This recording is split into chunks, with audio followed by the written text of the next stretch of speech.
Right? So we're getting that sound, right? That vibe already, which is kind of cool.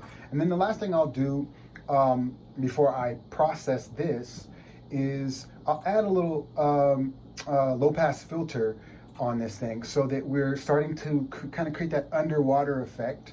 And it also makes it less sound like a Rhodes and more like I'm not sure what it is. And the way we do that is we go up here, start pulling it down, and you'll see I'm also adding a resonance curve to it by pushing up.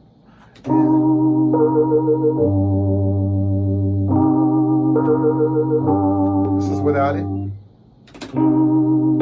This is with it. So it's nice and warm and ambient and gives you that vibe, right? So again, this is all coming from a sound that's just based in Logic, nothing special, but we're turning it into something special by exploring. And so there we go. It did that. So what we have so far, with the two of them playing at the same time, is this.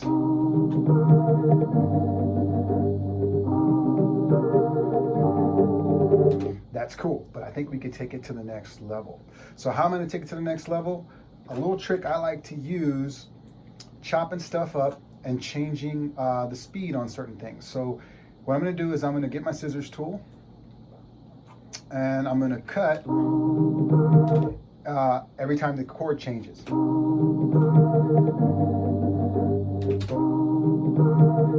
It's changing here.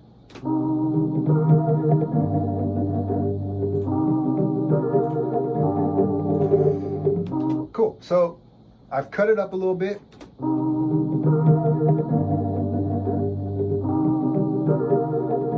Now what I can do is I can use my fade tool, pull in the fade a bit on some of these notes. If I right click in the faded area, it gives me the option to speed up. So I'm going to choose that option, and then this is the effect that you get. Right? So I'm going to do the same thing here. Speed up.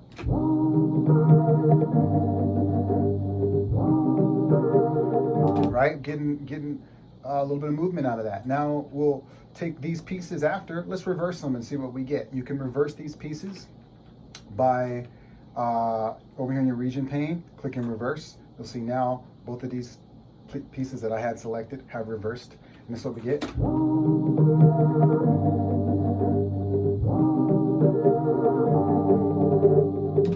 Cool, right? So we're getting something that's got a vibe, and that's the key with a lot of this stuff. It's just explore. You always have your original file, which, let's go back to the original. Unmute it for a minute. Let's just listen to where we started. We'll play it with the track.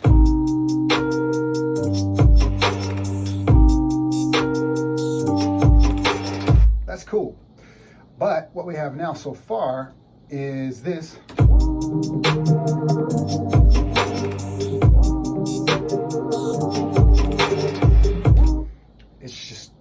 It's got something, right? It's got something that's organic and doesn't sound like a generic Rhodes.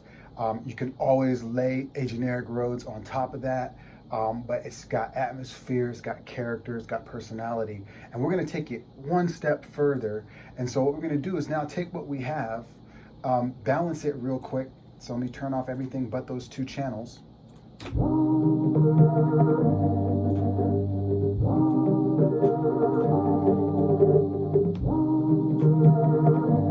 Okay, now what I'm going to do is I'm going to select both of those, bounce them in place, and delete what I'm not using anymore. So now what I'm going to end up with is a brand new track.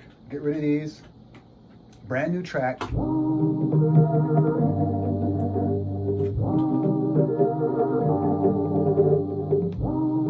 right. Now, last thing that I like to do, especially when I'm dealing with rhythmic type of stuff like a trap beat or whatever, is I like to use a technique called resampling. And so what I'm going to do is I'm going to chop this up again. So, and I'm going to chop it up, go to my scissors tool, hold Alt, and if I hold Alt and click, wherever I click, it divides those sections up into equal parts. So now I have 1, 2, 3, 4, 5, 6, 7, 8 pieces divided up into equal parts.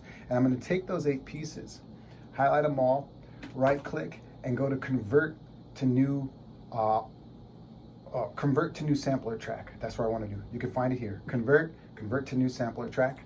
And now,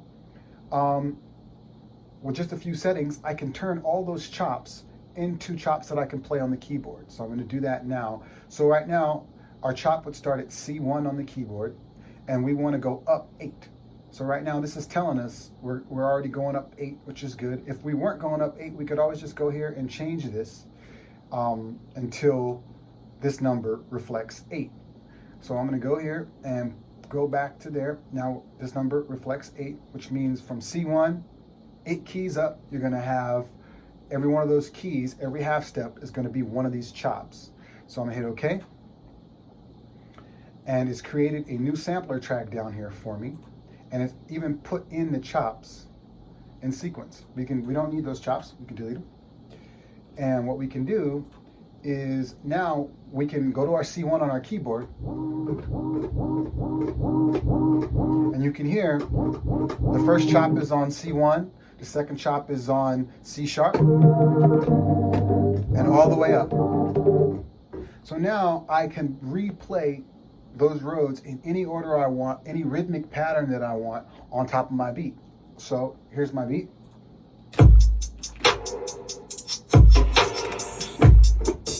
Okay, so now with that, I'm ready to see what I come up with. We'll turn the beat down just a bit so it's not blowing in the speakers. Okay, we'll go select on our sample track. Okay.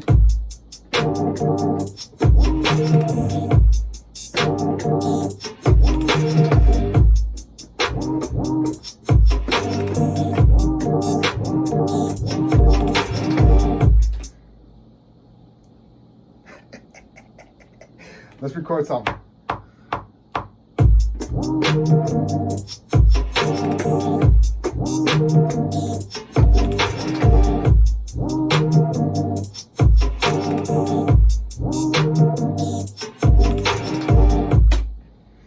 Well, there you have it. This is where we started.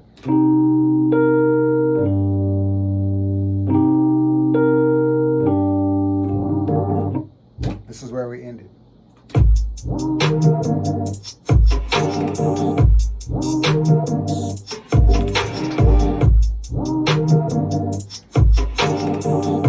Let's play them both together.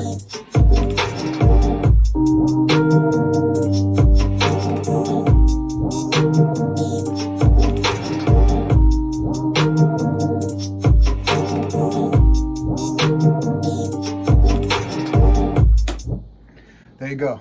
A little sound design tricks. You can use all those techniques in combination with each other. You can use one or two of them. It could be with Rhodes, it could be with piano, it could be with pads, it could be with basses, doesn't matter. What's important is that you get familiar with the techniques so that as you get familiar with those techniques, you can explore how to take a simple sound and make it more interesting and more complex and come up with your own secret sauce. But ideally, if you get comfortable with the techniques, you could take any sound. It doesn't matter if it's a cheap sound that comes out of Logic, doesn't matter if it's the most expensive sound that comes out of Native Instruments, and you can make it something interesting. I hope this has been helpful. Feel free to share with me some of your techniques. I'd love to see what you're doing. Take care.